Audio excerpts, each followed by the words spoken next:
I'm Mexican. No one loves life more than we do in a way because we are so conscious about death.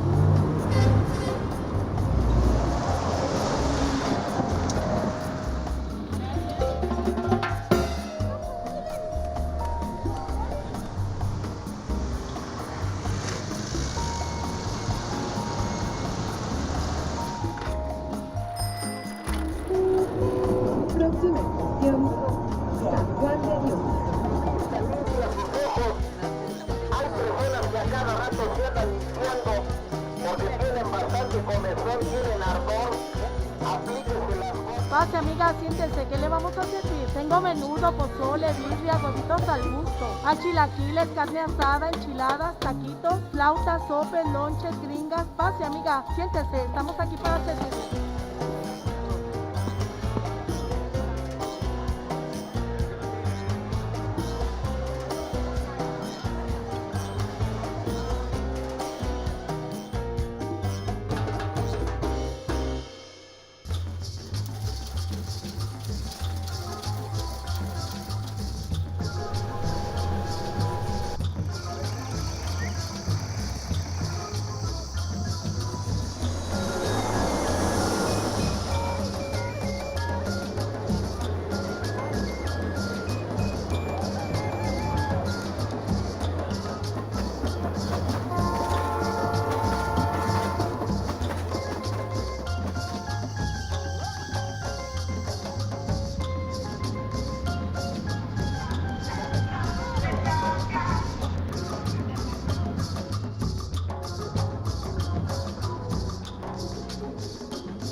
Nuestra generala, ¡viva María! ¡Que viva! ¡A Jesús!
distinguidos participantes, estudiantes, docentes, funcionarias y funcionarios de Jalisco, México y el mundo.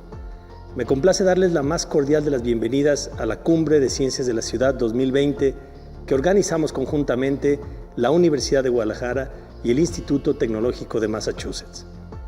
La crisis sanitaria global provocada por el COVID-19 ha obligado a la humanidad entera a cambiar y a modificar muchos de los planes que se habían establecido para este año, y este evento no fue la excepción. Originalmente esperábamos recibirlos en persona en Guadalajara, una ciudad vibrante e innovadora, la segunda más grande de México con casi 5 millones de habitantes y 9 municipios que conforman su área metropolitana. No obstante, gracias a la tecnología, la creatividad y el trabajo de muchas personas en ambas instituciones organizadoras, la Cumbre de Ciencias de la Ciudad 2020 llega hasta ustedes en la modalidad a distancia. Desde el 2017, en la Universidad de Guadalajara, formamos parte de la red de laboratorios de ciencias de la ciudad lideradas por el MIT. En este contexto, nos llena de orgullo que nuestra ciudad y la Universidad de Guadalajara sean la cuarta sede de este encuentro internacional, como lo fue Andorra la Bella en 2017, Shanghái en 2018 y Hamburgo en 2019. Power of Without no es solo el título de la cumbre, es una frase que nos evoca a la búsqueda de soluciones innovadoras y de iniciativas que involucren a la comunidad y a sus instituciones. Las ciudades se erigen como enormes paradojas donde se concentran la innovación, la cultura, los servicios y el crecimiento económico, pero por otro lado, producen pobreza, criminalidad y crisis social. Lamentablemente, esta riqueza y poder cultural no se distribuye siempre equitativamente. Con este espíritu de trabajo, les damos a todas y a todos la más cordial bienvenida y en particular a nuestros socios de la red de laboratorios. Finalmente, los invito a visitar el pabellón de la realidad virtual de la Universidad de Guadalajara en la página oficial del evento, en la que podrán conocer un poco más de nuestra institución, espacios y proyectos de investigación. Muchas gracias a todos los participantes por su asistencia a este encuentro. Estoy seguro que las jornadas de trabajo serán muy productivas y fortalecerán la colaboración internacional de la red para el estudio de las ciudades. Bienvenidos y muchas gracias.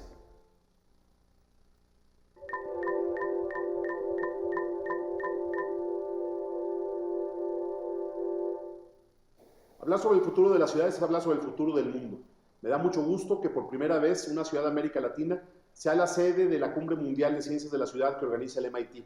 Me da además más gusto que la Universidad de Guadalajara sea parte de este gran esfuerzo por discutir el futuro de las ciudades, particularmente en el caso de América Latina. Estamos seguros que la experiencia que se ha generado en nuestra ciudad para generar gobernanza metropolitana, para crear nuevas instituciones que le den viabilidad a la ciudad que nos imaginamos todos, pueda ser también un espacio y una oportunidad de reflexión sobre la agenda de trabajo que tenemos en el futuro. Es para mí un gran honor poder acompañar este enorme esfuerzo, ser parte de un ejercicio de reflexión en una institución tan prestigiada a escala global como es el MIT, y por supuesto que la Universidad de todos los jaliscienses esté acompañando este proceso, sea la sede de este espacio de reflexión que sin duda nos va a aportar muchas experiencias, que nos va a traer nuevas ideas de cómo podemos construir ciudades que verdaderamente pongan a la gente en el centro de atención, que mejoren la calidad de vida de las personas y que sobre todo sean ciudades que entiendan la importancia de poner el medio ambiente y la agenda de la justicia social en el centro de atención de la acción pública. Les mando un abrazo desde Casa Jalisco, mucho éxito en este ejercicio y que la gente que va a acompañar las transmisiones a través de las redes disfruten de un espacio de análisis y de discusión que incorporará a personas de gran experiencia a nivel mundial y que sin duda aportará, insisto, una agenda de trabajo para desarrollar en el futuro las ciudades de México, de América Latina y del mundo.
Hello, I'm Kent Larson, Director of the City Science Group at the MIT Media Lab.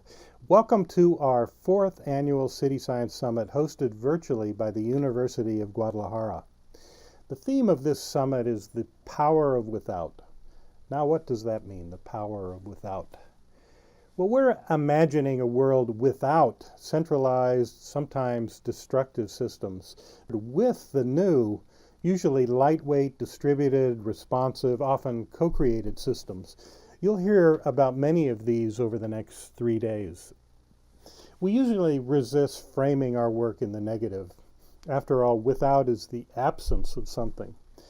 But I have found that this often helps people let go of their preconceptions, to embrace new opportunities, to think beyond the conventional and increasingly obsolete hierarchical models that we often take for granted. It can communicate a sense of urgency and a need to take action. About the negative, rather than being multidisciplinary, we often speak of our research as being anti-disciplinary. We want to actively break down the artificial boundaries between disciplines, because innovation typically occurs not at the center of a domain, but rather at the intersection of multiple domains. We want engineers to think like designers. We want social scientists to embrace computer science. Likewise, in today's world, it is not enough to just be accepting of other races. We need to be anti-racist, which means actively working to eliminate racism from society. Now, we started thinking about the power of without a few years ago by focusing on emerging technology that could transform slums and informal settlements some point in the future. Places where up to 3.5 billion people are not likely to have access to conventional infrastructure in their communities. We imagined a future of power without grids, sanitation without sewers, water without pipes, food without soil. We prepared a taxonomy of settlement types and a database of emerging technologies that might realize this vision. We then began to apply this thinking to address what I consider to be the major challenge of cities. That is, the settlement patterns that promote long-distance commuting, traffic congestion, wasted resources, pollution, and vast inequalities. One possibility that I'm very excited about is what might be called order without zoning. This is where algorithmic land use regulations replace static regulations and provide dynamic incentives for landowners and real estate developers to create diverse and affordable housing that is in sync with local jobs, and to create walkable access to all of the resources one needs in life. That is shopping, healthcare, recreation, cultural venues, etc. If we can harness market forces through creative public policy, we could achieve a kind of civic homeostasis, which is a community in harmony, much like a natural ecosystem. This could, over time, dramatically reduce energy consumption and simultaneously increase public health, equity, and safety. Now, we're beginning to see hints of a profound transformation, perhaps a trend towards a form of cities without. Cities all over the world are rapidly transitioning to streets without cars. This is Little Italy in Manhattan, where cars are banned and streets became places for people rather than machines. Related to this, cities all over the world are accelerating their plans to provide mobility without cars. Almost overnight, pop-up bike lanes have replaced car lanes, and some cities have largely implemented their 10-year bike infrastructure plan in just the last 6 months. The logical next step towards mobility without cars would be lightweight autonomous mobility modes that provide the convenience of rideshare with bike-like vehicles that come to you on demand, such as our prototype of the persuasive electric vehicle, or an even lighter autonomous bicycle. So I'm so pleased that the researchers in our City Science Network have taken the power of without concept in new and exciting directions, focusing not just on infrastructure and technology, but also design and public policy that can address social issues. Today, during the main stage event, you will hear talks ranging from Mexico without crime, to citizen safety without violence, to data without surveillance. And this will be followed by 3 days of workshops to explore in much greater detail concepts such as equity without zoning, campuses without walls, governance without bureaucrats.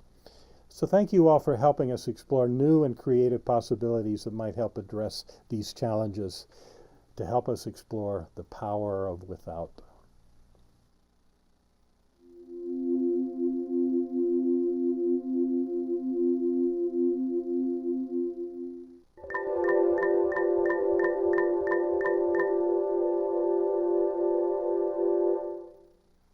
Hola, buenas tardes. Hi everyone, nice to have you here. El día de hoy estamos aquí para presentarles a los ponentes que nos acompañan en la segunda sección de este Summit, en lo que llamamos la serie de Lighting Talks, unas presentaciones muy cortas de 4 minutos en donde pretendemos presentarles grandes ideas. This first section will give us a foundation in the power of without, and it will let you know what some of our speakers are thinking of as their vision of how we take this forward in our research. The first speaker today is Lord Norman Foster. If you attended our last summit, you'll remember that he was the keynote speaker there. There he discussed the future of rapidly urbanizing cities. He's in conversation with our director, Kent Larson. They'll discuss the future of architecture and how it can play out in the next coming years. Nos acompañará también la arquitecta mexicana Frida Escobedo. Ella hablará sobre los aspectos invisibles de la arquitectura y qué tiene que ver con la labor doméstica. Tendremos también al arquitecto y urbanista brasileño Vinicius Neto, quien nos platicará sobre los temas del orden y el desorden y también la segregación urbana. Nos acompaña también Dina Buchbinder, quien tratará su visión de la educación de los niños a través del juego. También el doctor Eduardo Santana, nuestro director del Museo de Ciencias Ambientales en Guadalajara, hablará sobre el aprovechamiento de los museos como instituciones educativas que inspiran la curiosidad. Y finalmente tendremos al doctor Eduardo López Moreno, director de ONU Habitat en México, quien resaltará la importancia de transitar hacia ciudades sin desigualdad. Enjoy the first section. We'll see you soon.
I'm here with Lord Norman Foster, who built one of the great architecture and engineering firms, Foster and Partners, as well as the Norman Foster Foundation. So Norman, perhaps we can start with some of the issues facing us today by looking back in time. You started your practice in the 1960s at a time when young people were focused on the war in Vietnam, civil rights, women's rights, and the environment. What did you learn from that time that might be relevant to us today? Kent, the period that you're talking about was also significant in 2 other respects. It was the Cold War. You really did not know whether you were going to wake up in the morning. You know, the world could be annihilated. I mean, we lived with that, and it's very easy to forget it. It was also the birth of what we now call the Green Movement. It hadn't been called that then, but you had writers like Rachel Carson, Silent Spring, talking about the chemicals that could destroy the biosphere. You had Buckminster Fuller with his Guide to Spaceship Earth. So it was the 2 opposites the optimism about the future of the planet, but the warning signs about its fragility, and also the imminent threat. So there are parallels. Well, let's talk about cities. Many people are speculating about what cities will be in the future. And looking at articles in the press, they seem to fall into three general camps. So one, some people think the cities are obsolete. If you can work anywhere, you can live anywhere, why do we need cities? Second camp argues that once we have the vaccine and immunity, everything will quickly go back to normal. And a third camp says that all of the fragilities and inequities that have been revealed by the pandemic will prompt us to make cities more resilient and vibrant. So what do you think the future of cities will be? I think I'm coming from a fourth camp, which is closer to your last category. The trends which were already apparent will be accelerated, will be magnified. And the story of cities is the story of crises. I mean, the cholera outbreak, which killed thousands in London, technology came to the rescue in terms of sanitation, modern sanitation as we know it. The Thames as a river was an open sewer.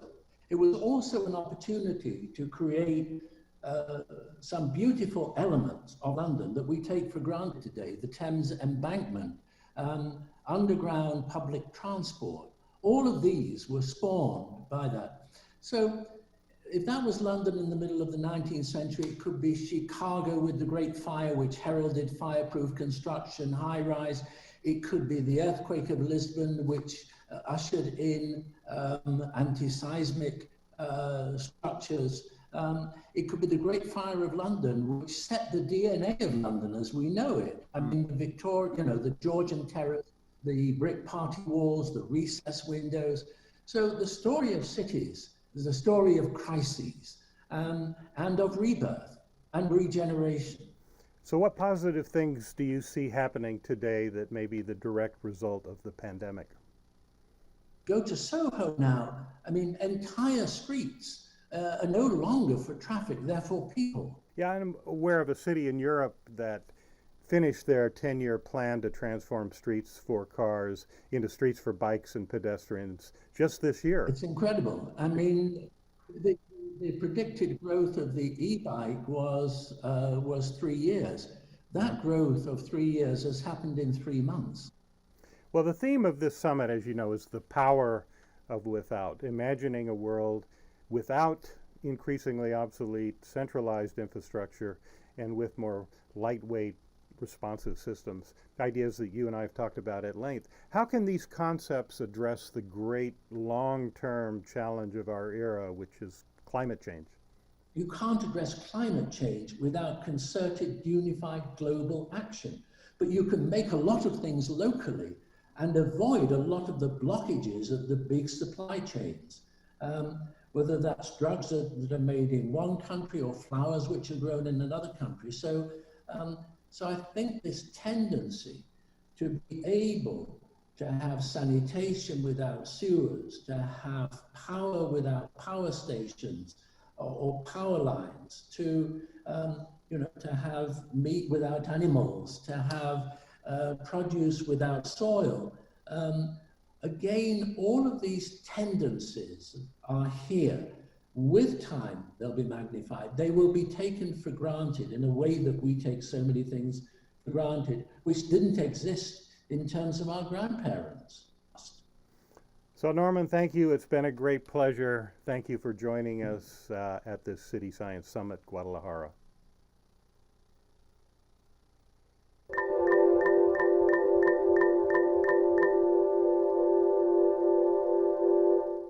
Muy contenta de estar aquí. La historia larga un poco más corta. Tengo una oficina en la Ciudad de México y hacemos arquitectura, pero también diseño y arte. Entonces hemos estado siempre como en esta periferia de la arquitectura, en donde no es simplemente arquitectura tradicional, aunque sí lo hacemos. Y también nos gusta mucho hacer investigación. A mí me ha gustado como dar clases porque siento que aprendo más de lo que enseño.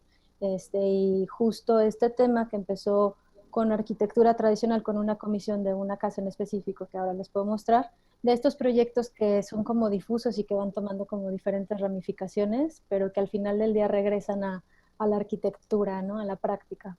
Hablábamos mucho del sin visibilización, ¿no? O sea, sin que sea evidente, esta idea como de cosas que suceden aunque no las percibimos y cómo la arquitectura es un poco cómplice de ese proceso de invisibilizar ciertas dinámicas sociales. Hace un año salió la película esta de Cuarón, la Roma. Y bueno, parte importante de la película es la arquitectura del espacio, ¿no? Esta es la reconstrucción a partir de lo que vemos en escena. Y como podemos ver, pues en la parte superior hay este pequeño volumen, como afuera de la casa, donde está este cuarto de la trabajadora doméstica que está dentro de la vida de la casa, pero al mismo tiempo como en esta tensión de atracción y de distanciamiento que suceden en estas relaciones que son familiares, pero que también son sociales y económicas. Y que bueno, todo empezó cuando nos comisionaron este proyecto de Ordo 100 en Mongolia. Parte del programa tenía dos cocinas, de la cocina húmeda y la cocina seca. Una cocina en donde realmente se preparaban los alimentos y otra que servía como para display y recibir a la gente. Es algo que trasciende geografías. Entonces un poco era como pensar en una casa que sí es la que realmente es el corazón y el motor de la vivienda, y la que estaba alrededor, que era una vivienda de fin de semana, pues más bien funcionaba como un pabellón mucho más ligero, a revisar que ese tipo de arquitecturas pues se daban en muchos lugares, y que en México está así muy amarrado al tema de género y al tema de raza y de etnia, ¿no? Se piensa que en realidad lo que debería de suceder es que el trabajo doméstico pagado debería de desaparecer. Pero ¿por qué no, en lugar de pensar que lo tenemos que eliminar, es pensar que lo tenemos que dignificar? Es que lo que se tendría que eliminar son los sistemas de discriminación, ¿no? Y las barreras que excluyen a una parte y dejan en posición de poder a la otra. Y eso otra vez sucede como en diferentes escalas. Entonces siento que entre más podamos ser capaces de vivir con los otros y poder reconocerlos y hacerlos visibles y compartir de manera digna nuestras labores y reconocerlas como una actividad fundamental, pues entonces podremos llegar como a un balance como un poco más justo. Forzados a estar en nuestras casas en esta pandemia, sí nos hemos dado cuenta de lo imprácticos que se vuelven nuestros propios espacios domésticos, de lo innecesario que son muchas de las áreas que tenemos en casa, que ahora sí nos estamos haciendo responsables de producir nuestra comida y desechar nuestros desperdicios, que eran como dos partes de la ecuación que nos estábamos saltando. Bueno, o sea, ojalá esto como que nos lleve a tener una relación como mucho más consciente del valor del trabajo doméstico. Eso nos hará como pagar salarios más dignos, que haya seguro social para las trabajadoras y trabajadores domésticos, reconocer que también tienen que tener tiempos para su propia maternidad y para el propio cuidado de sus enfermos y de sus ancianos. Había una frase del Sindicato Nacional de Trabajadoras del Hogar que era redistribuir, lo cual quiere decir que la esfera masculina se tiene que involucrar más en el tema de los cuidados, reconocer el trabajo de las personas que lo están haciendo de manera remunerada o sin remunerarse, y reducir. O sea, de pronto decimos, bueno, necesitamos todos estos espacios, y lo mismo con los platos, ¿no? El platito, el panel de la ensalada, el vaso, el vasito, el vasote. A lo mejor no necesitamos tanto para vivir mejor y tener mejores relaciones interpersonales, ¿no? En 2015, el trabajo doméstico no remunerado, ese que hacen las amas de casa, estuvo valorado en 21% del Producto Interno Bruto de México. Entonces, quiere decir que las mujeres están subsidiando gran parte de la economía nacional y que por eso están también limitadas en muchas de sus derechos. No tienen acceso a servicios de salud, no tienen un derecho a un retiro. Ellas siguen trabajando todo el año. Creo que la clave está como en las redes de solidaridad, ¿no? O sea, cuando hay grupos de personas que están en una situación de desventaja, lo que las fortalece más es compartir esas historias y poder otra vez como hacer un grupo que logre más cosas, ¿no? En la individualidad es muy difícil lograr nada, ¿no?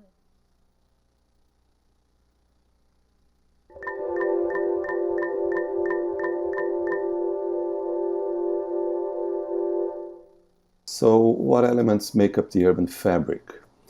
The answer depends on your concepts. You can think in terms of layers, you can think in terms of networks, you can think about different materialities. The usual answer is about the physical form and components of the city, the tangible objects like buildings and blocks, which you can see and you can touch. But even the physical dimension of the urban fabric is tricky, because we walk through voids between walls. We walk between tangible objects and surfaces that you find, urban blocks, for instance, and buildings. So space is also the voids, is also continuous, and we navigate through it. And it is structured as a system with the streets we walk in, the corridors and rooms where we live. The urban fabric contains other elements which are created by our minds and our actions, like meanings and activities and social contexts that we perform in space. Something we can call semantic information, which we enact in buildings and places. The idea of information as part of the urban fabric therefore opens up possibilities. We can use this information in our lives and actions. This information cuts across different materialities of space. So the built environment contains information, and different built environments contain different amounts of information. One way of understanding this is through a measure of entropy. Entropy is essentially a property of how unpredictable a system is, and this has to do with disorder. Disordered structures are highly unpredictable, so you can understand information in space by looking into how much order and predictability you can find in the built environment around you. We developed a measure to assess order in the built environment by counting the frequency of different combinations of cells of built form. High frequencies of particular combinations increase order. So we are likely to find higher amounts of order in cities and spatial cultures with strong top-down systemic planning. That is, planning which takes ensembles of buildings into account. We also managed to find a relation between information, entropy, and segregation in cities. If you understand social segregation as a form of restricting interactions, we can imagine that urban structures can have a role in social segregation. So differences of entropy between urban areas may create the conditions for the clustering of different social groups. So that means that the information about where you are likely to live and who you are likely to see on the streets may be encoded in the very spaces around you. So the urban form might encode social distancing in its very structure. So how can we transition to an urban experience without segregation? That's a key question for the future of our cities, of course, especially because we can see that segregation is such a pervasive feature of our cities and societies. In fact, humans are very good at creating differences between ourselves and creating spaces that reproduce those differences. So this requires us to think about how our cities work to both separate people and put them together. And we need some steps to do that. The first step is to understand that segregation has many dimensions. One of them is very well known, the segregation of places for different people, like the poor live over here, the rich live over there. But one of those dimensions is not so well known. And it's a very dynamic dimension. It's about how socially different people move through space, where they go, how their networks of movement may overlap or not in urban space. So if we look into those networks, we can better understand how we can overcome segregation and understand how urban space may foster encounters between socially different people. I think here of the location of major public services and how they are connected with transport systems, how these systems can be articulated in order to increase accessibility and stimulate people's mobilities, so that the networks of movement of different people can actually converge in the same spaces. And socially different people may experience each other in those spaces. So we need to think of segregation in a dynamic way.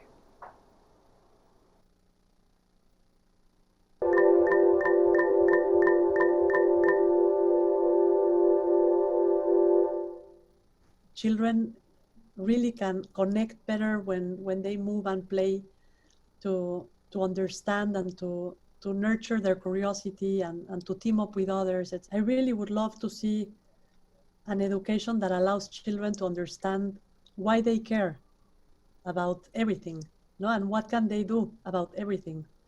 There are 17 Sustainable Development Goals designed to,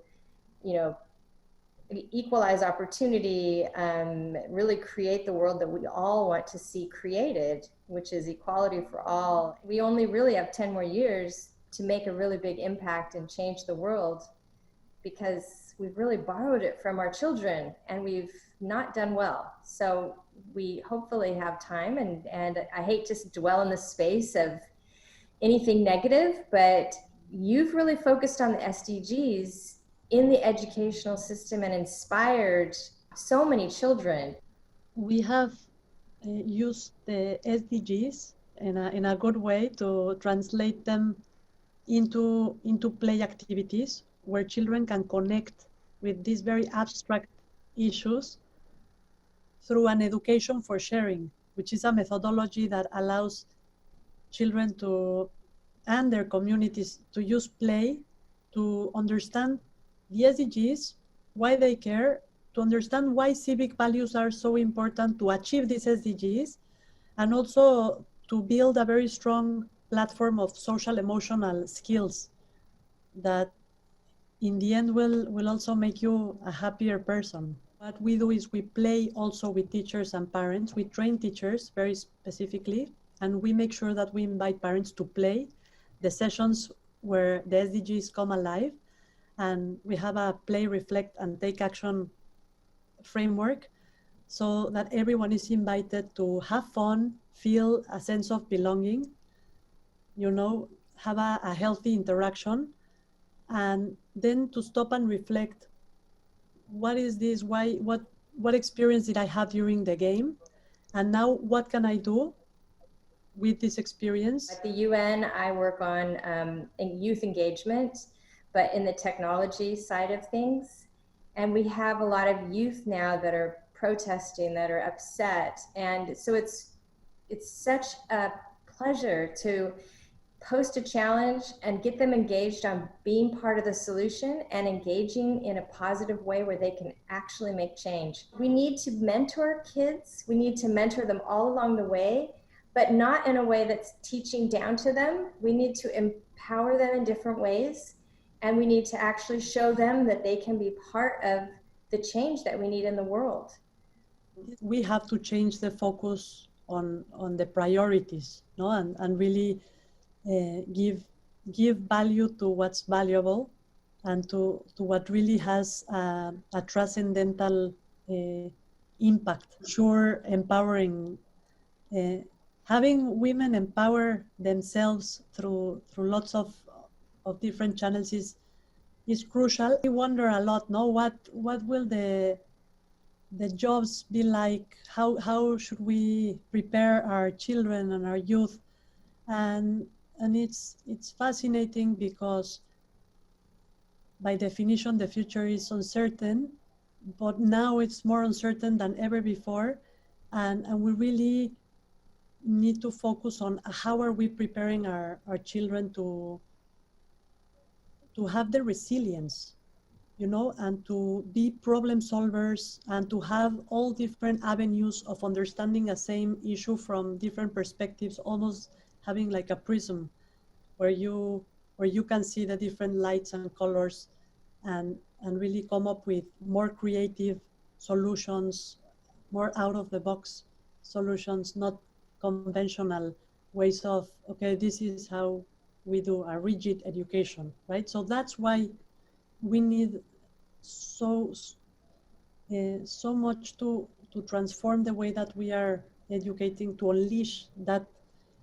creativity that exists, but that we don't necessarily keep on nurturing. We have been so privileged to work with 1.3 million children, teachers, parents in the past 13 years, and we've replicated our methodology in 8 countries so far.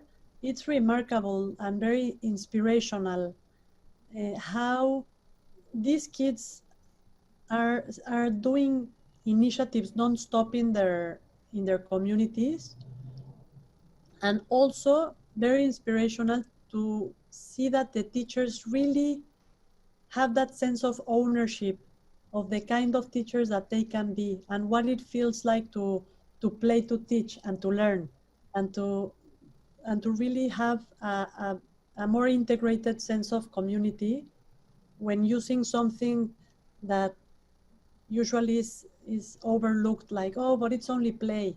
It's so sweet, and yeah, it's fun, but it's so powerful. And that's what we want to give as a gift to the teachers that honestly work so hard. They are my heroes. Teachers are my heroes, and they're anonymous heroes most of the times, but they really, we all have a teacher that left a very deep footprint in our lives. We can't only feel at ease by educating minds. We have to educate minds, but without educating the hearts, it's not gonna get where we dream of and where we need. It's not only a dream, it's also a need.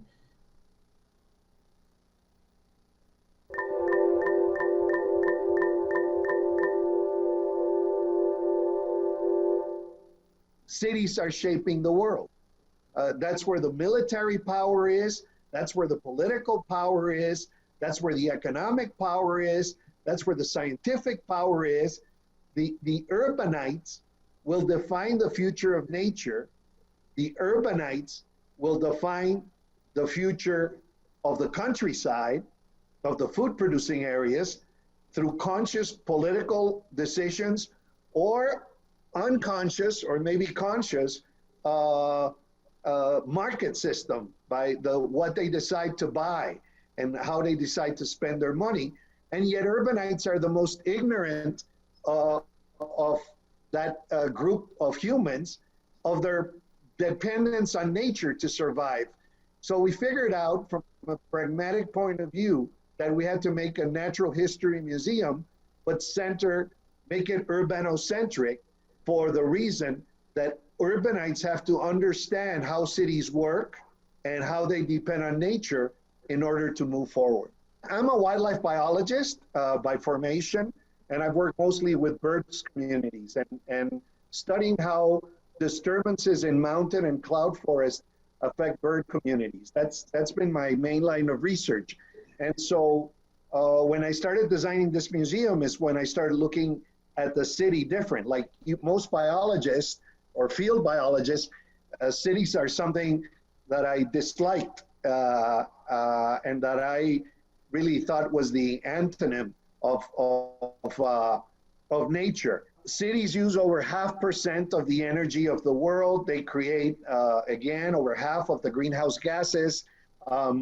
And cities are the ones that attract and use and consume energy, metal resources, carbon resources.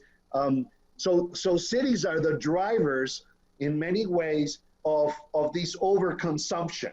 And mind you that changes in the world have to do not just with human population growth, which is important, but also, and more importantly, with overconsumption by rich countries, mostly. So we have large inequity, both within countries and between countries, and that unfortunately is increasing, and thus eroding democracy, both worldwide democracy and also democracies within countries, which, by the way, is a major role of museums, strengthening democracy through an alternate way of education for citizens to make the best decisions. I see that museums have been evolving into these catalysts of change and linkage with communities, and leaving the ivory tower perspective that was more common before. In fact, there's a big debate right now in ICOM, in the International Council of Museums, about the new definition of museums. And there's no consensus, and they have to postpone the decision for more discussions. One of the major roles of museums is strengthening democracy. And that's maybe not a direct role, but an indirect role, but I think it's fundamental. And the way museums strengthen democracy is by, in essence, education without books, because it's a different way of learning. And so a role of the museum is creating these sensations that lead to emotions, that lead to feelings, that then people on their own, drive people on their own to search knowledge in different places, including the museum itself, which needs to offer it. Those first types of interactions have to be emotional to be important. Well, museums have been very, very badly affected by the pandemic. In a survey done by ICOM, by the International Council of Museums, 1 out of 8 museums that had to close during COVID will not open. They will be unable to open due to the economy.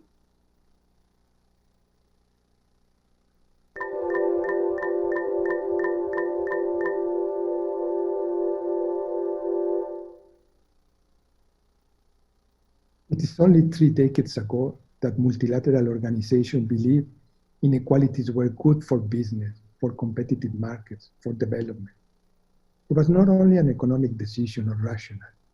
It reflected a sort of sense of justice and equity. The same organizations 10 years later recognized that inequalities were linked to poverty and sustainable growth, and they hindered development and stalled progress. Despite all this, UN Habitat stated in a recent report that 75% of cities in the world grew more unequal economically in the last 20 years. However, the same study pointed out that these inequalities have to do with access to jobs, income, opportunities, assets, justice, resources. In sum, the opportunities that urban life creates. Recently, an inhabitant from Bogota told me, when you are poor, you are economically poor, you are socially poor, you are culturally poor, you are always poor. What we need is cities without inequalities. Less than 10 years ago, the World Economic Forum mentioned that inequality was a major threat to the world's stability. Stiglitz, in the same vein, mentioned that global unrest has a massive root cause inequality. He was correct. Popular demonstrations in cities from France, Spain, India, Colombia, Bolivia, Lebanon, Iraq, you name many other countries, are always connected by an invisible thread, soaring inequalities. What we need is cities without continuous social explosion, cities whose streets are taken to enjoy public space. But inequalities don't happen by accident, they are created. And this has been seen in the COVID world that exacerbated inequalities, but at the same time took inequalities. This crisis has strongly exposed the inequalities between population and places. It's not a secret that the urban poor are much more exposed to the virus than other socioeconomic groups. They are more likely to die from COVID-19. Despite all this, equity still remains on the fringe of the political development agenda. Inequality matters, and SDGs Goal 10 is a reminder of this. Studies, however, as important as they are, Stiglitz, Thomas Piketty, and others, all at country level, give a lot of prominence to education, taxation, redistributive policies, the protection of labor markets and workers, all which is important. However, this study from UN Habitat has shown that when a country reduces inequality or increases inequality, there is always something like 20, 30% of cities that go on opposite direction. This means that other elements are at play: geography, history, culture, local policies, local governance. We want cities without inequalities. But for that, we need a pathway of a just world, one that recreates new norms, social ethical pacts, that is based on an empathy revolution, and all this grounded in human rights. We need to define for the first time a framework of action for cities to fight inequalities, based on a public rationale, based on a different moral code, and a modern vision of human rights. Thank you.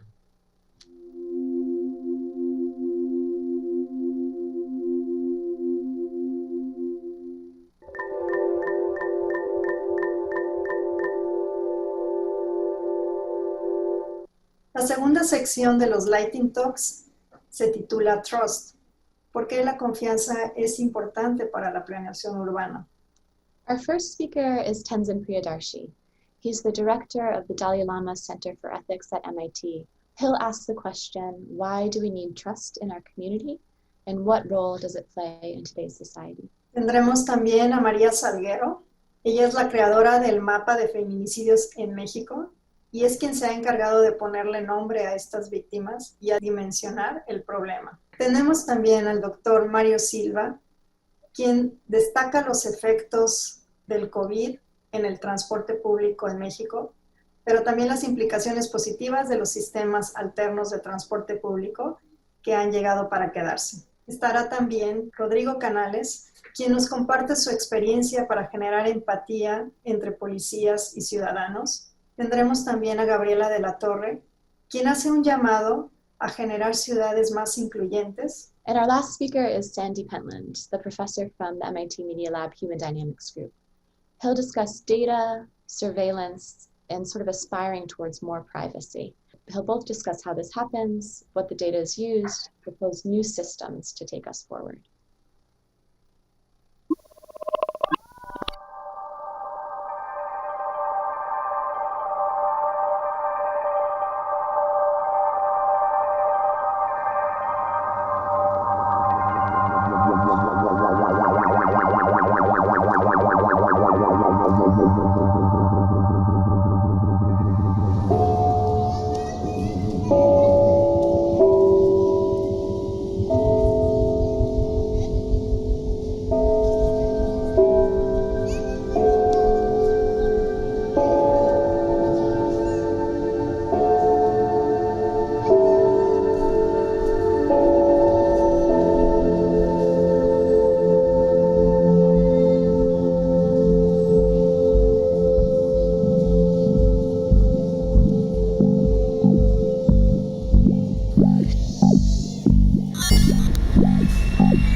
I'm here today with Tenzin Priyadarshi, the director of the Center for Ethics here at MIT. So Tenzin, thank you for taking the time to be with us today. Thank you for having me. It is a delight. So I would like to start by getting your thoughts on how we might enable more resilient, equitable communities. But first, what does resilience mean to you? Resilience, for me, firstly begins with a kind of mental pliancy. And one of the things that I deeply believe is that resilience is something that can be trained.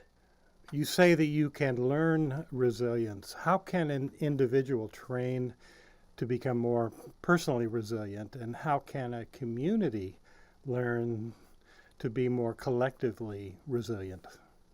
Create little experiments, little practices that allows us to experience more of the wholesome emotional states around joy, a sense of self-esteem, a sense of trust that leads to collaboration and so on. And the more the individuals are able to cultivate emotional resilience, it helps build, again, the capacity and the capability for communities and organizations to build emotional resilience. We did a workshop a few weeks ago to explore the concept of resilient communities, and the consensus of most groups was that building trust was where we should start. What are your thoughts on how we can increase the level of trust in a community? One thing is a given, that the progress of civic society can only move as fast and steady as our ability to trust one another. One of the things that we have been seeing with design of certain social media platforms, that it's doing quite contrary to the narrative that was driving it, so the narrative that will bring the world closer, it will connect everybody, and so on. And we are looking at polarization on steroids by virtue of social media platforms. And when we start designing technologies and interventions where it poses a threat to those civic institutions, it's not just disrupting it, but it's threatening it. So you may be familiar with our Cityscope platform, which is designed to enable a community to explore possibilities for a shared future. The premise is that when you bring people together so they can look each other in the eye, debate alternatives, get feedback related to those alternatives, it creates a far more effective and creative process than with online tools. Do you agree that we should prioritize these in-person interactions? I do believe so. I think the face-to-face interactions, or this notion of proximity, creates and strengthens empathy at a much higher level than we have been able to sort of foster in online communities. And empathy, with the sense that it creates empathy beyond echo chambers, beyond boundaries of race, religion, gender, and so on. Okay, well, let's change the topic. The theme of our City Science Summit this year is the power of without. So what does that mean to you? Probably nothing. As a Buddhist monk, there's this wonderful thing about the paradox of within and without. Right? Oh, okay. Well, tell us a little bit about that. I think, for me, without implies a sense of freedom. We must begin to decrease our sense of traditional dependencies that we have had thus far, because either those dependencies were not healthy or they're not going to remain healthy for the well-being of society in the near and long-term future. But the sense of without also, implies, firstly, without boundaries. And so without can imply a lot of things, but for me, it's without boundaries, without biases, which is, I believe, pertinent to this project of flourishing of civic society. I think, we are living in an unprecedented time where a lot of these traditional hierarchical models are becoming obsolete. So Tenzin, do you have any concluding words for our City Science Network from around the world? Well, firstly, I'm truly delighted to have this opportunity to share some thoughts, and I have been heartened by the work I've seen the City Science Lab and the group do over the years, in not thinking about design simply in a limited fashion, but thinking of building a more robust civic society and civic institutions by focusing on what's lacking in the interaction of human values and promoting that. And it's not just about the idea that cities are the future, but as we think about the future of cities themselves, one is, of course, the whole spectrum of Internet of Things and connected smart cities, but there are deeper aspects of in this connectivity sense that we don't lose essence of human connectivity and to each other and to the institutions that we build. And so I look forward to all the wonderful ideas that will continue to emerge and be built upon by this wonderful group of people. Well, thank you so much, Tenzin. It's been a great pleasure to get your thoughts on life, on ethics in the context of cities, and I really appreciate the humanity of your ideas.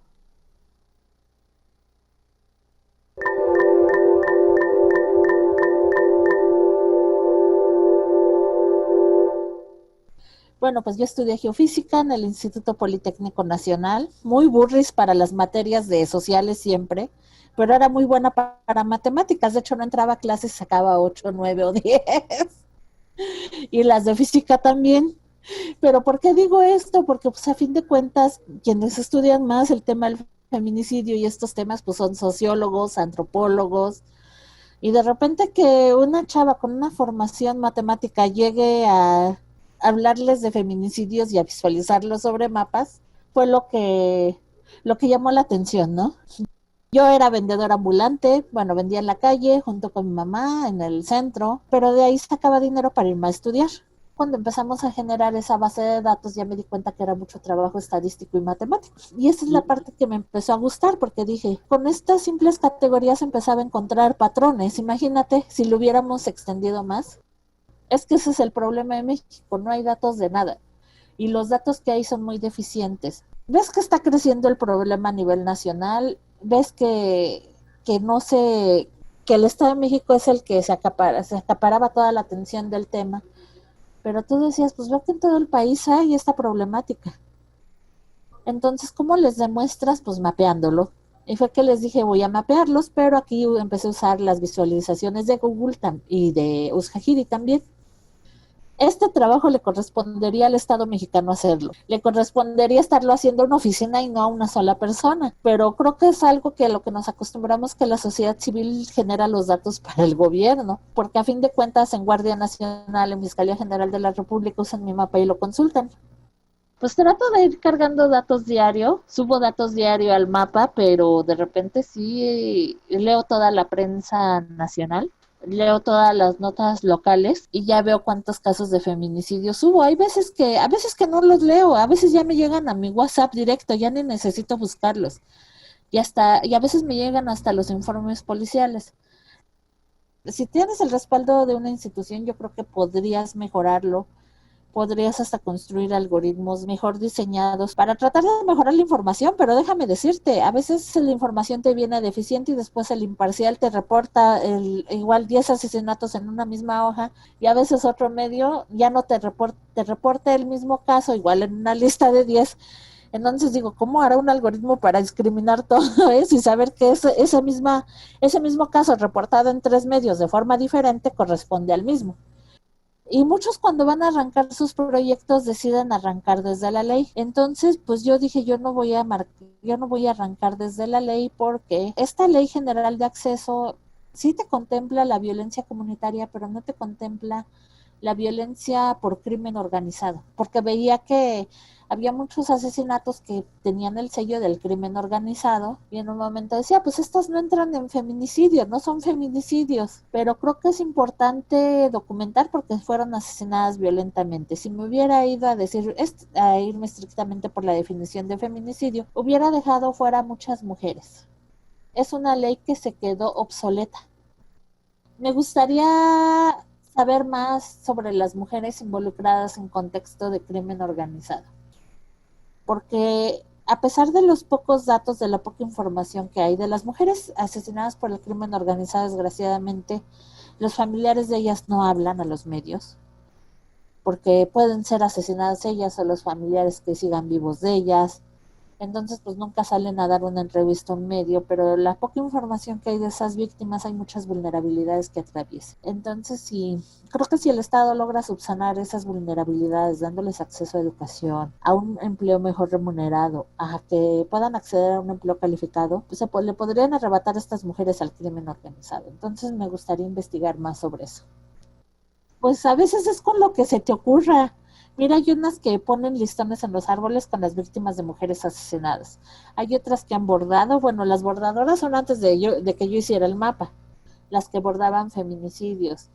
Entonces, pues es simplemente lo que quieran hacer que lo lleven a cabo. Así sean primero ellas solas o con unas amigas, yo creo que lo pueden hacer. O sea, y empieza a hacer un cambio, ¿no?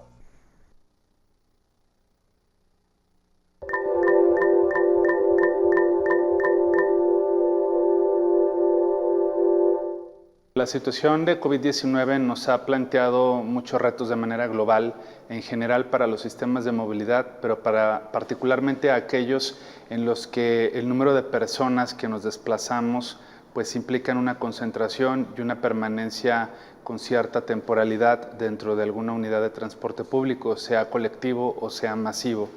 En específico, el área metropolitana de Guadalajara pues se tuvo que enfrentar a la capacidad de resiliencia de su sistema en diferentes aplicaciones, En el caso del transporte masivo y del transporte público convencional, pues aumentar las medidas de higiene y a que la percepción de los usuarios y usuarias sobre los riesgos pues les llevaran tal vez a no utilizar estos medios de transporte y pues por consecuencia a tener que reforzar la forma en la que el tema de higiene y sanitización se hace a través de estos mecanismos.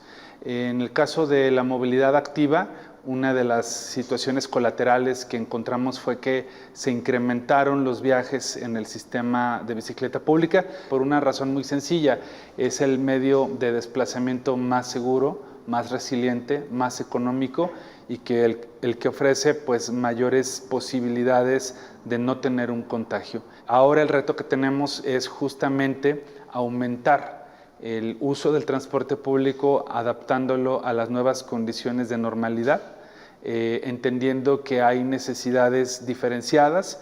Específicamente me refiero al caso del personal que atiende los espacios médicos públicos y privados, no solamente doctores, médicos, enfermeras o doctoras, sino también personal administrativo, personal de limpieza. Una de las consecuencias que ha tenido la situación de COVID ha sido la aparición de un programa justamente pensando en ofrecer desplazamientos seguros a estas personas que trabajan en hospitales, ya sea en el área médica directamente o en otras áreas que son importantes, que se llama Conexión Médica. Y lo que nos está enseñando la experiencia de la operación de Conexión Médica es que pues, este tipo de programas llegan para quedarse. La aparición de ciclovías emergentes, que son llamadas de esta forma porque se busca que la construcción de las mismas ocurra en un periodo muchísimo menor de tiempo al que ocurre en una ciclovía convencional, con la intención de que al paso de los meses, pues estas infraestructuras terminen de formalizarse ya como ciclovías temporales. Una de las apuestas más importantes tiene que ser mantener la oferta y el servicio de calidad, tanto para el transporte público colectivo como el público masivo. Hoy uno de los conflictos fuertes es que haya una transferencia de usuarios de transporte público o peatones o ciclistas hacia el uso de auto privado o el de la motocicleta, y nos parece que necesitamos justo reforzar los medios públicos, los medios no motorizados, pues para evitar continuar con estas tasas de crecimiento de parque vehicular, sobre todo en la región de América Latina, que nos han llevado justamente a condiciones de inmovilidad. Los aprendizajes que nos está dejando COVID-19 están centrados en dos grandes agendas. La primera, cómo reforzamos el uso del transporte público a pesar de la pandemia, incrementando los niveles de seguridad en el uso de unidades o vagones de transporte masivo o camiones convencionales en el transporte colectivo, puesto que tenemos experiencias derivadas de otras situaciones parecidas, como el caso de la influenza H1N1 hace poco más de una década, en donde se decreció el número de usuarios, tuvimos una caída en distintas ciudades del mundo y fue muy complicado recuperar estas personas que utilizaban al transporte público como una alternativa. Así que necesitamos justo reforzar las medidas de higiene y reforzar el mensaje de utilizar al transporte público como una alternativa. Por otro lado, tenemos el caso de la movilidad no motorizada, movilidad activa, incrementar el número de ciclovías en las ciudades para garantizar trayectos seguros y reforzar también las zonas peatonales y también los programas de bicicleta pública, puesto que la bicicleta nos ha demostrado ser el medio más resiliente, más seguro y más económico para movernos en las ciudades durante la pandemia COVID-19.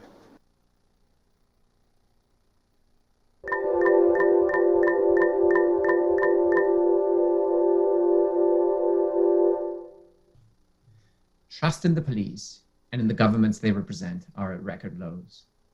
Citizens are calling not only for reform, but often for the downright abolition of policing institutions. Police officers, on the other hand, most of whom joined their forces from a genuine calling for service and to devote their lives to protecting and serving citizens, increasingly feel misunderstood, underappreciated, wrongly accused. Is there a path forward?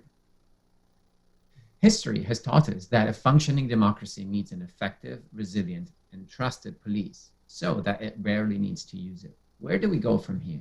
This is the question that, together with a team of young, talented, and committed researchers, we have been exploring over the last 4 years. We have analyzed hundreds of police organizations and their practices. We have documented reform processes in detail. We have interviewed hundreds of experts and police leaders, and we have conducted rigorous field experiments. From this experience, I can promise you that there is a path. There is a clear hope for change.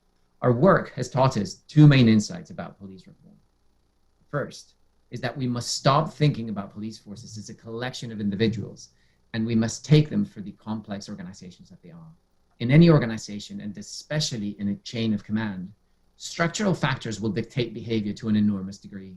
For example, most police organizations evaluate their officers using crime statistics and the number of arrests that are made.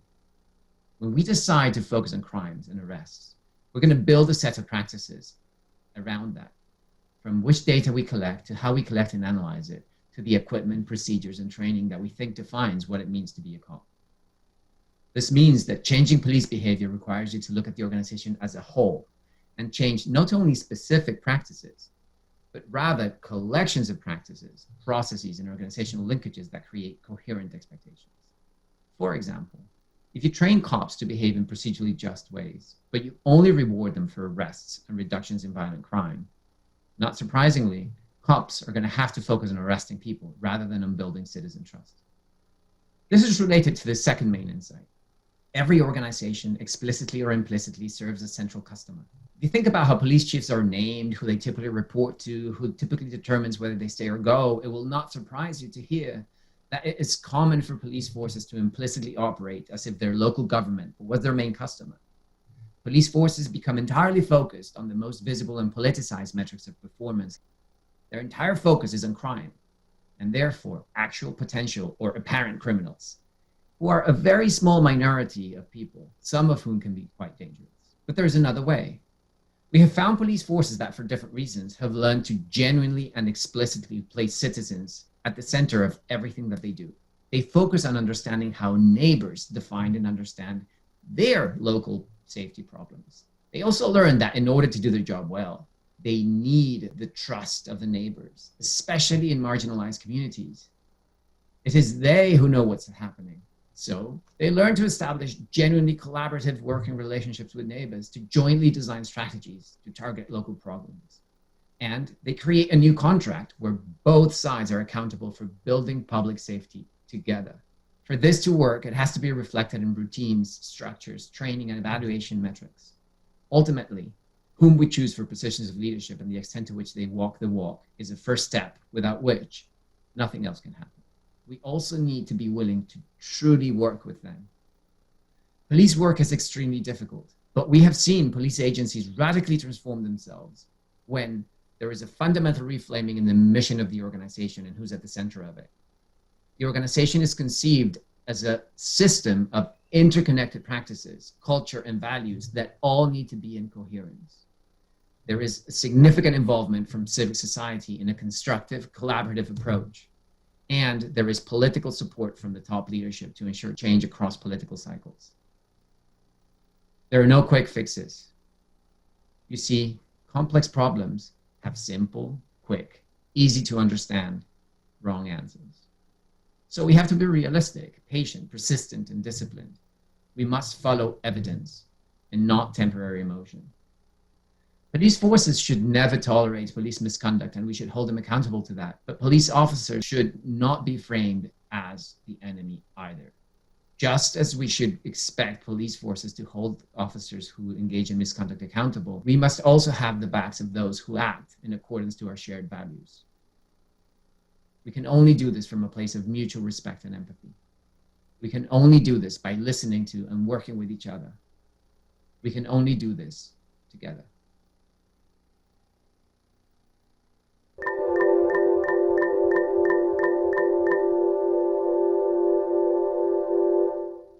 De las discusiones, sobre todo en la literatura de las urbanistas feministas de América Latina, las geógrafas y las arquitectas, que han venido a plantear la manera en la que se han diseñado las ciudades pensadas únicamente en las necesidades de los hombres. Los hombres y las mujeres partimos del supuesto que experimentamos la ciudad de manera diferente. Parte del fundamento teórico que se ha planteado desde las universidades es justamente la división sexual del trabajo que ha fragmentado la vida productiva y la vida reproductiva. Eso ha hecho que las ciudades estén pensadas en función a la vida productiva. Entonces estamos hablando que desde la forma conceptual y cómo se concibieron las ciudades, están pensadas bajo una lógica, uno, de la vida productiva, y eso implica de la vida económica, de la cual históricamente las mujeres han sido segregadas y excluidas.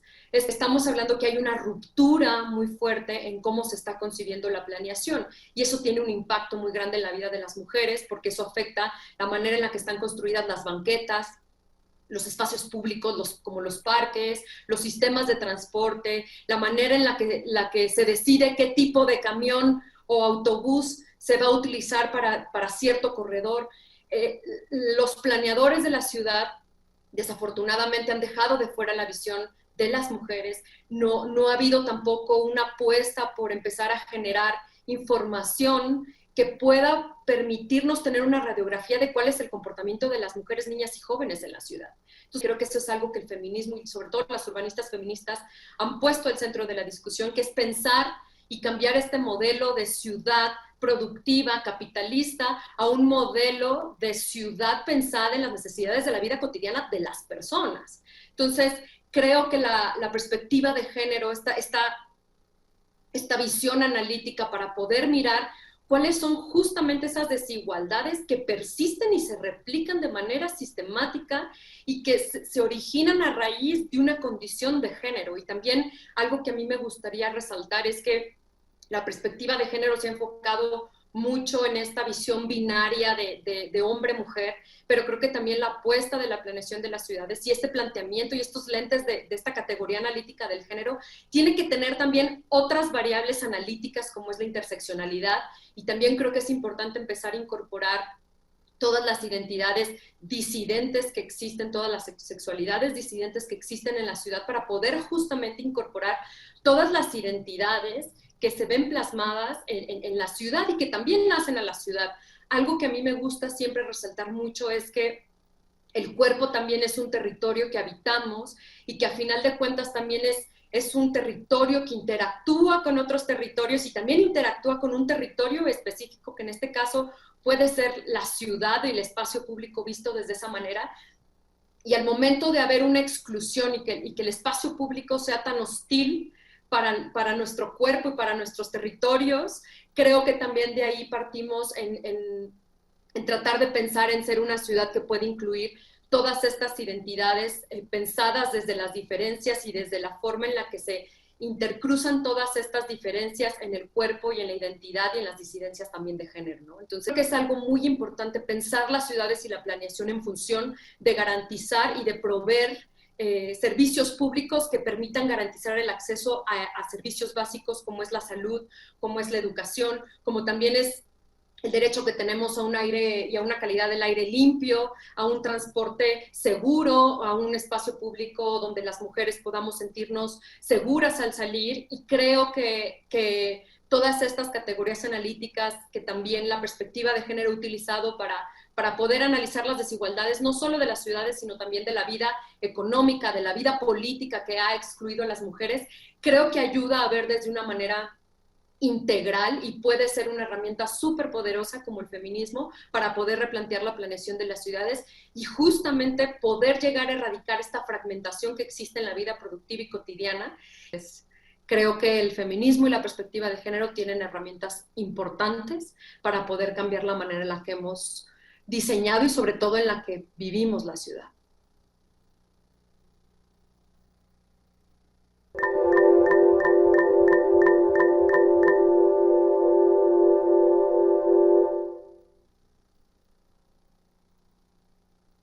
Connection Science is this research program that includes analytics for social good, things like the Sustainable Development Goals, and trust data is how do you build systems that protect privacy and give you measurements of the Sustainable Development Goals. So trust data actually builds prototype software, and Connection Science has a sister effort which is doing the science needed to do that. So what we do is we build pre-standard software to help governments around the world and large companies to be able to handle their data in a way that protects privacy and is much more secure, much more transparent and accountable. And now we're doing the next generation, which includes blockchain and AI and IoT and all those sorts of things to try to help countries, companies figure out what to do. So one of the things that's unique about connection science and trust data is that we're social scientists and statisticians and computer scientists. A signature project of ours is called Open Algorithms. So what this is a way of making sure that AI is applied to data in a way that it respects privacy, is interpretable, is auditable. And we build example software and develop new analytics methods that protect privacy and are far more secure than previous methods. So the thing that motivates the OPAL, Open Algorithms project, is that there's this explosion of data. There's data about everything, everywhere. And of course that's important to be able to make cell phones work and payment systems and track infectious diseases and make the traffic run on time. But it's very scary too. I started the discussion at Davos at the World Economic Forum to try and address this and figure out if there's a win-win-win solution. And that discussion, fortunately, turned into the European privacy law. So the privacy law gives people rights over their data. And now what we're doing within that framework is we're doing various projects to demonstrate the power of it, to drive adoption. So for instance, I'm on the board of the UN's Sustainable Development Global Partnership for Data. And through that, we're using this framework to try and map poverty, map inequality, map other things that are part of the Sustainable Development Goals around the world. So an overarching sort of vision of where we're going is something that I call the human strategy. And it's a question of where does AI and data and IoT and all of those things fit in the human framework? Because we'd like this to be a human society. And so it's incumbent on us in our generation to be able to guide this towards a human-centered solution. And so we have to deal with all the sort of moral questions and applications and think about how do we want to design our society to make use of these tools and yet remain human. And we say, well, why don't we just not do that? That would be a response to that. We're demonstrably not very good at talking about how do we address these global challenges. So we need better tools to do that. And, who's going to do that? Well, we all have to do it. And that's something that we're focused on.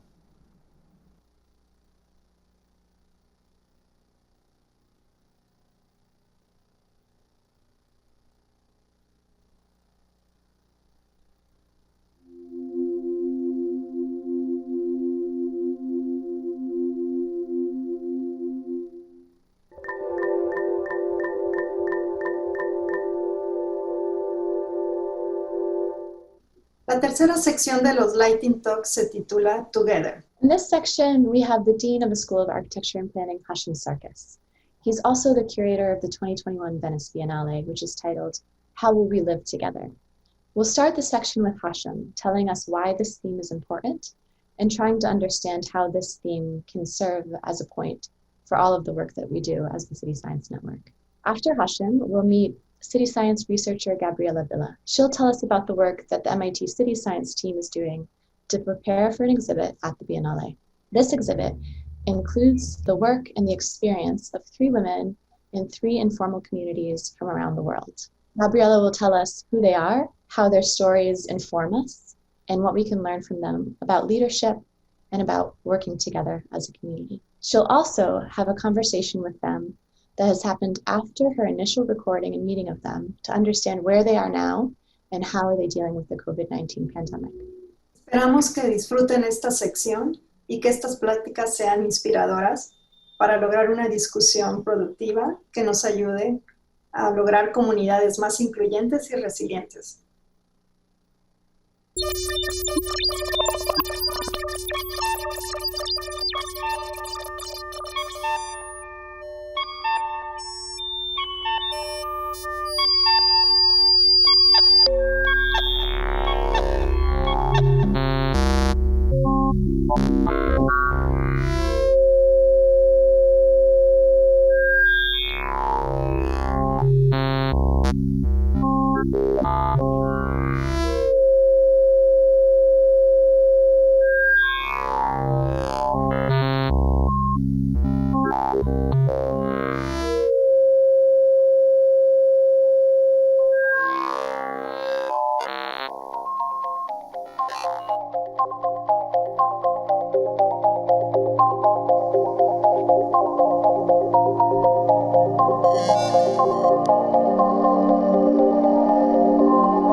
I'm here with Hashim Sarkis, an architect, dean of the MIT School of Architecture and Planning, and curator of the Venice Biennale.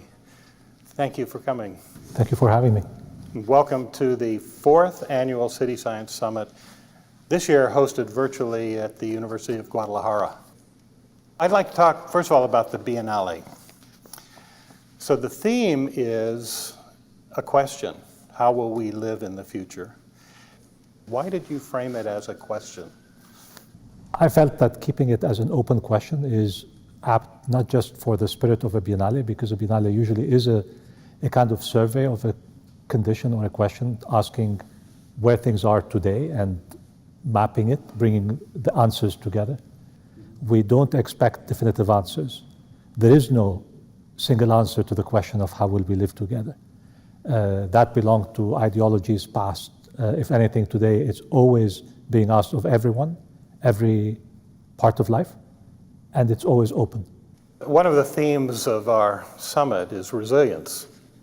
And we're asking the question, how can we enable more resilient communities? So I wonder if you have thoughts on that. In a way, it might mean, as others have described it, Kenneth Frampton, one of them, as being architecture's inherent anachronism. Mm-hmm. In other cases, it's about architecture's ability to be flexible to a range of possibilities. And then I would also extend that discussion to the city, as being able to absorb the different possibilities of life within it. And what we're living today is a test of the resilience of every space. The house becoming offices, the street becoming cafes, the alleyway becoming paced by social distancing. You've probably seen, as I have, a lot of speculation about the future of cities. This has exposed a lot of the fragilities of our systems and inequities, and we will find new ways to address this problem. I wonder where you come down on that. In a way, we are living the city at its most vital, meaning an open-ended answer to the open-ended question, how will we live together, including the possibility of demise. If I can just give you a simple example, after the Depression and the Second World War, there were growing debates in academia and in public media about the future of cities after the war. Some imagined that because of the car and the public transport, everybody will move out to the suburbs and it will become the idyllic city. In a way, Frank Lloyd Wright's images of the city come to mind. And then there was this whole other movement about the urban renewal, about the need to renew the core of the city and bring everybody together. In the 60s in particular. What happened after the war is that both options were played out in the suburb and in the city centers.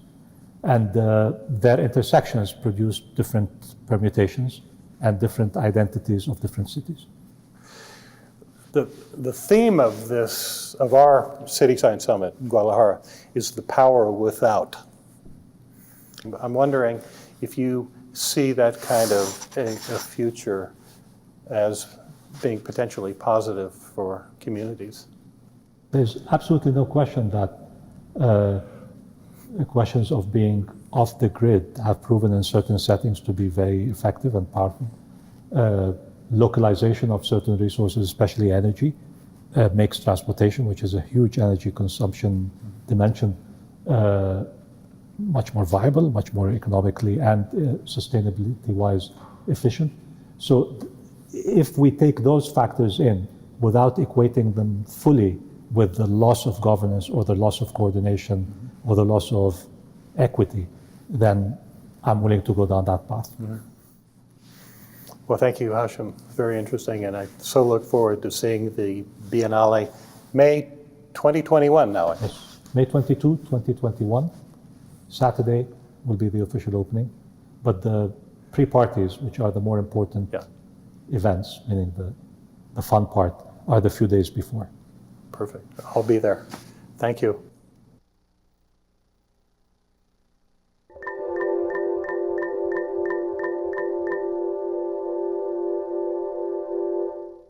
Hashim invited our group to present our works about informality in the Biennale.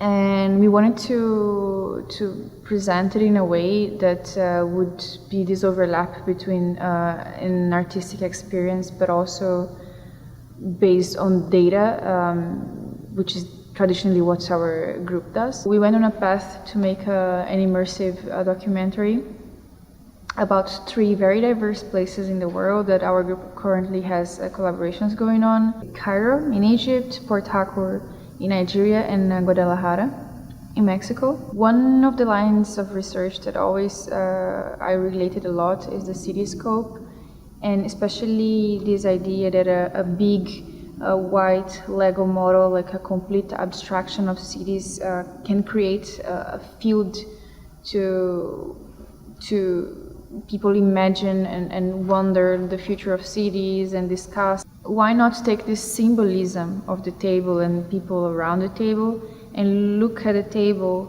as a way to understand the cities? Literally, like look what is on the table of the people in the cities and what is the food culture there, what they eat. And from observing these meals, like try to understand what forces drive people in the cities.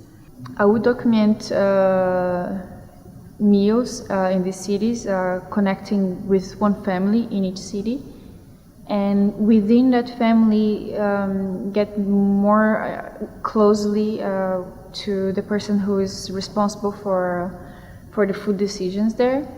And naturally, this became a work about women. The first woman I met was Eva, La Barbie del Centinela in Lomas de Centinela in Mexico. She is a big leader in the community, and she used to be even the president there for a while. Everybody knows Eva.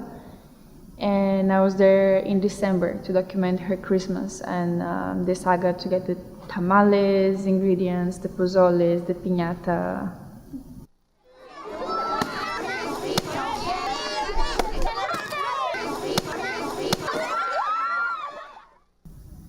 The second woman I met was Mama G. She is a central figure in the flyover market. It's this big market underneath a highway in Port Harcourt. And she's there for many years, and she's very trusted by everyone. And she's the head of this little collective banking system there that they created. And also she sells her potions there. Lemongrass for body pain. Bitter roots for belly, manpower all over the body, garlic for chest. While I was still in Mexico, I learned that Mama G's husband passed away. And in Nigeria, the rituals of a funeral is very different from what we have here. It's a public event, and it requires a lot of investment from the family. We agreed to support Mama G's husband's funeral, and we would document it. Yeah, so there I went to meet the Chikoko film crew, and we would document Mama G in the funeral.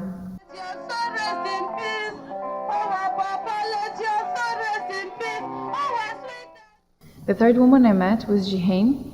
She is working in the Dawar kitchen in Cairo, and she also has the dream to sing. She is a divorced mother, something that is not very common in a Muslim society, and this can tell a little bit like how brave this woman is.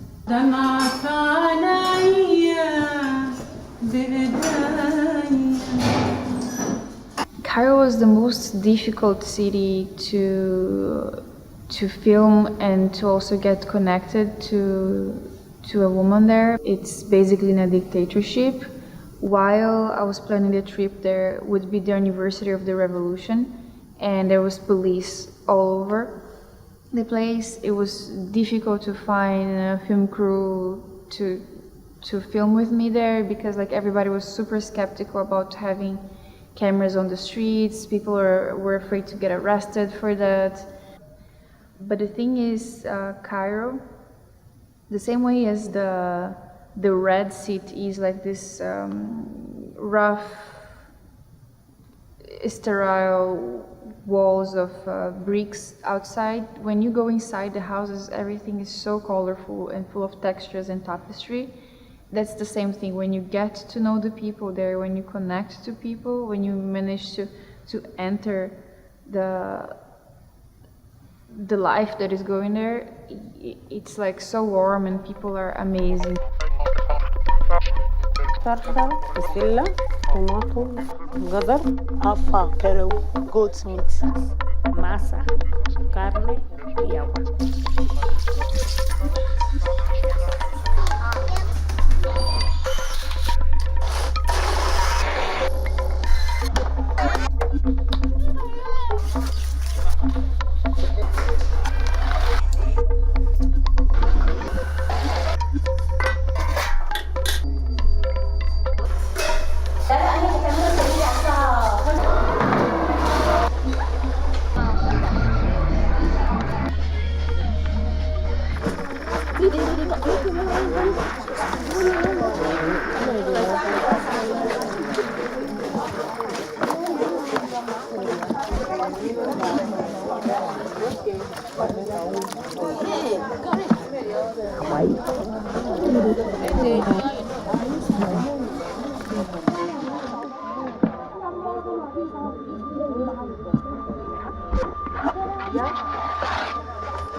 So all the filming happened between December and February, and then I came here back to MIT, and 1 week later we were all sent home for the lockdown, and had I waited one more second to go, this wouldn't have happened. Like it wouldn't be possible to travel and document these countries.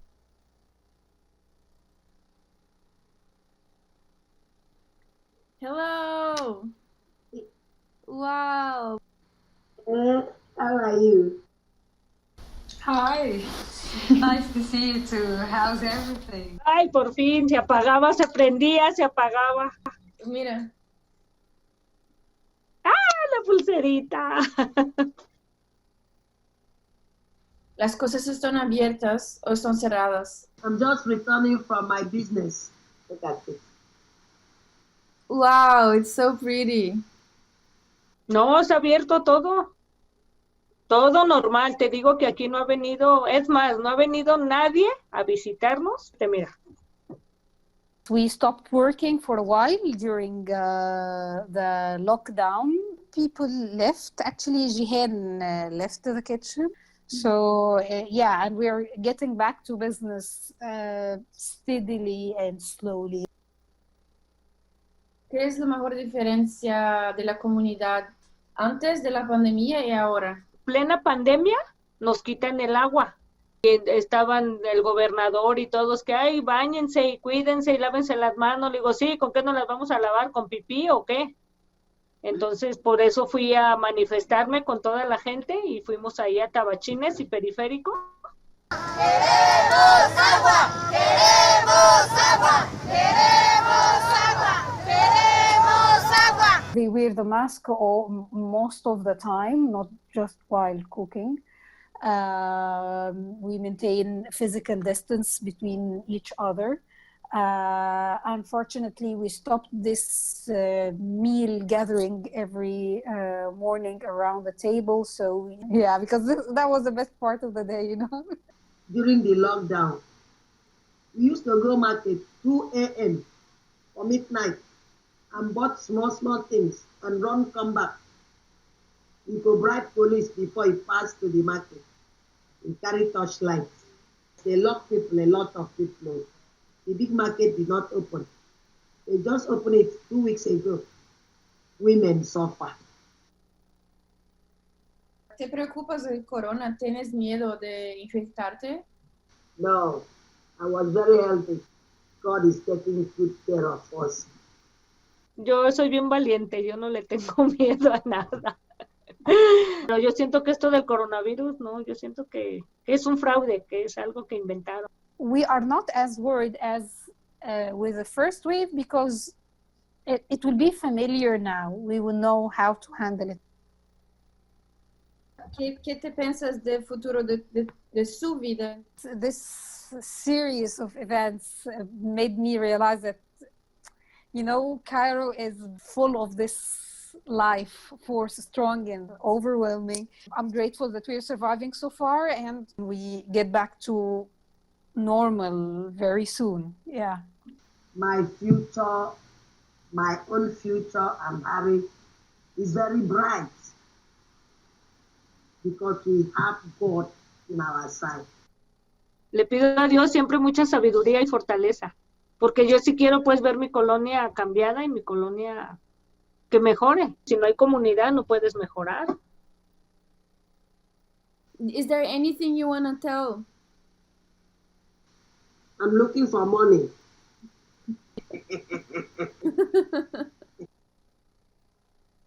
Thank you, Mama G. Good night. God bless you. Good night. Keep in touch. Bye-bye. Bye.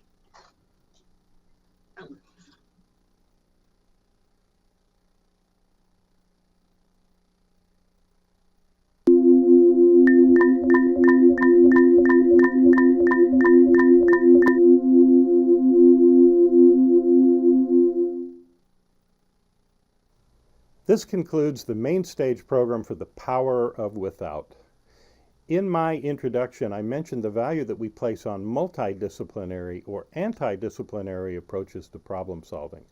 We believe that it is essential to connect people with broadly diverse experiences and skills if we are to address the complex social and environmental problems of our era. We believe in integrating innovative approaches to design, to public policy, to technology, if we are to meet these challenges. I think it is fair to say that the program of the last 2 hours brought together one of the most diverse group of speakers ever assembled. We heard from world-class architects about the role of design and infrastructure in creating a better future.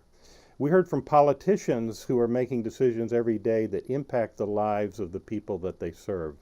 We heard from educators about the future of learning, from scientists developing technology that may be in our future, from an activist, a feminist, an artist, and even a Buddhist monk. And finally, we met 3 women who live in communities whose voices are almost never heard.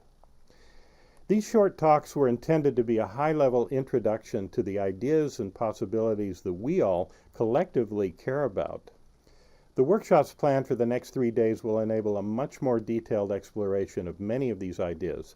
It is a chance for your voice to be heard, so we welcome your participation. I want to thank Maggie Church, Myra Gamboa, the MIT City Science Group, and the University of Guadalajara, as well as our international network of city science researchers, for the effort and passion that they all brought to the task of putting together this virtual event. And thanks to all of you for joining us.